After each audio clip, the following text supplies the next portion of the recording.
blue shield cracked on him. This is a whole nother. Bruh! I did not think this is another squad. Nice.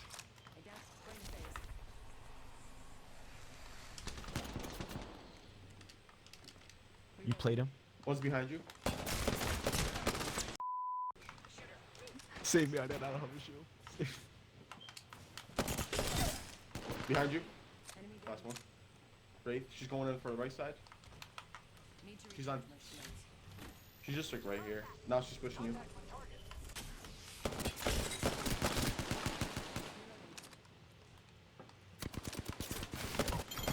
Let's go, baby! We win these! Woo! Holy shit. What's going on, YouTube? My name is Sweat. Welcome back to another Apex Legends video. In today's video, we're going to be going over tips that will give you the upper hand in gunfights. As always, guys, if you do enjoy my content, please consider subscribing, as it would really help me out, and drop a like rating on the video at the end if you did enjoy. Also, down below, right now in the comment section, I want you guys to drop one weakness in your Apex Legends game, and maybe, just maybe, I'll make a video on some of them if they're pretty interesting. Anyways, I hope you all have an amazing rest of your day, and enjoy the rest of this video. Let's get right into it.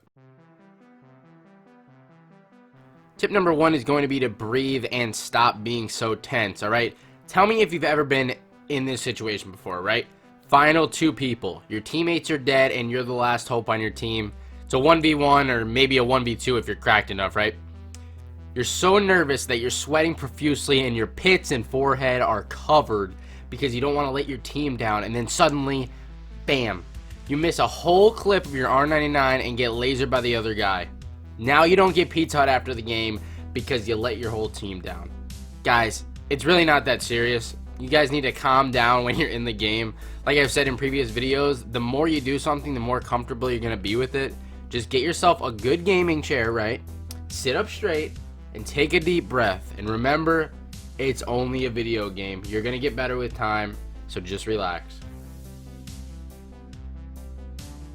Tip number two is not focusing on one person for too long. Now, one thing I see a lot of players doing is chasing people ridiculously hard after they get one person on the enemy team low on health. This is a huge problem and will get you killed more often than not if they have a full team alive with them. Now, this might be one of the hardest habits in Apex Legends to break, to be honest with you. But once you start learning how to do it, your team's going to end up winning more gunfights and surviving longer in games. One way to practice this is going into the firing range, actually, and spreading damage out between multiple targets. The target dummies I'm talking about, not the actual targets that are moving around in the big square ones.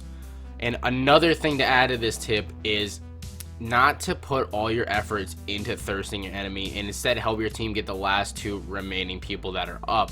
I've seen it happen countless times where myself or one of my teammates will go down and the enemy is trying insanely hard to thirst us, and then they just end up dying to one of our other teammates and then ruin the game for their whole team. The next tip is aiming with your weapon on the right side of your body. And I mentioned this tip in the past a few times, but it's extremely important and I haven't heard many people talk about it on YouTube, so I always want to keep mentioning it. You always want to try and peek to the right of structures or force the fight on your right side. The reason you want to do this is because your weapon is always slightly being held to the right of your legend, if you noticed or not. This means that when you peek from the left side of structures, more of your body is going to be shown than if you peek from the right side. The less time that you're exposed to gunfire, the more chance you have of taking less damage and surviving on minimal health.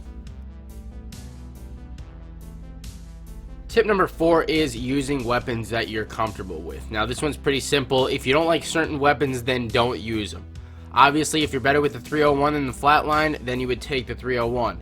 Now, I know in the beginning of matches you can't always control your loadouts and pick up weapons that you prefer to use, but I'm talking about later on in the game. Another part to this tip is choosing weapons that you know the recoil pattern to and you control the best. So personally, I like using the R99 and the Havoc. You will see those a lot in my videos. They're going to be dominating my loadout most of the time because I know the recoil patterns and I know how to control them very well. So you just got to test out the waters, whichever weapons that you know the recoil patterns of and you're really good at using, then pick those up and keep using those. Next up is everybody's fan favorite, and that is strafing. Now, you've all heard of this tip in every single movement video ever made in existence, but that doesn't mean I can leave it out, because if I do, I'm going to get a ton of crap for it in the comments. So the basic idea of strafing is moving left to right in order to avoid as much enemy gunfire as possible and while saving as much health as possible. Now, to do this, you just move your left analog stick back and forth or use the A and D keys on the keyboard, and this should work just fine in avoiding enemy gunfire and keeping you a little unpredictable, but we're going to talk about that in just a second. Tip number 6 is going to be crouch spamming or crouching every few seconds. Now, throughout all my time in Apex Legends, I haven't really found a much better method of dodging bullets than to crouch every few seconds, or in some situations to spam the crouch button. Now, granted, I do use a SCUF controller, so just keep that in mind. I might have a little bit of an advantage on how much I can crouch spam compared to normal base controller players, but I'm still 100% sure that you can do the job effectively. Now, if the enemy is a medium distance away from you, the best option is to take shots while crouching every few seconds. This is very different from spamming. So this is what it should look like when you're doing it from medium range. And as for close range gunfights, this is when you should be crouch spamming. This means repeatedly crouching, pressing your crouch button over and over. This is what that should look like, and it should confuse your enemies and make them miss a ton of bullets if you do it correctly. Tip number 7 is being unpredictable. Now, this is what brings some Apex Legends players to the next level and leaves some behind in the dust. Being unpredictable gives you so much more time to shoot your opponent than if someone was just standing in a straight line. You need to put all your movement techniques to use when fighting.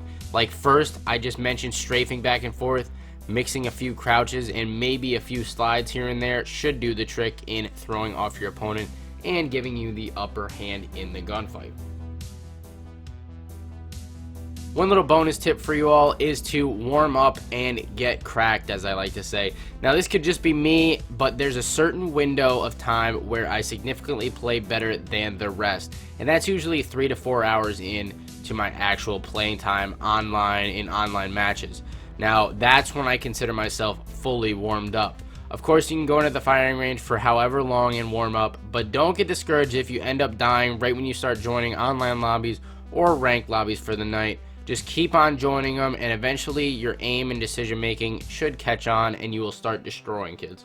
Hope you all have a wonderful rest of your day, and if you did enjoy this video, drop a like, and remember to comment one weakness that you have in Apex Legends. Much love, guys. I'll see you in the next video. Peace out.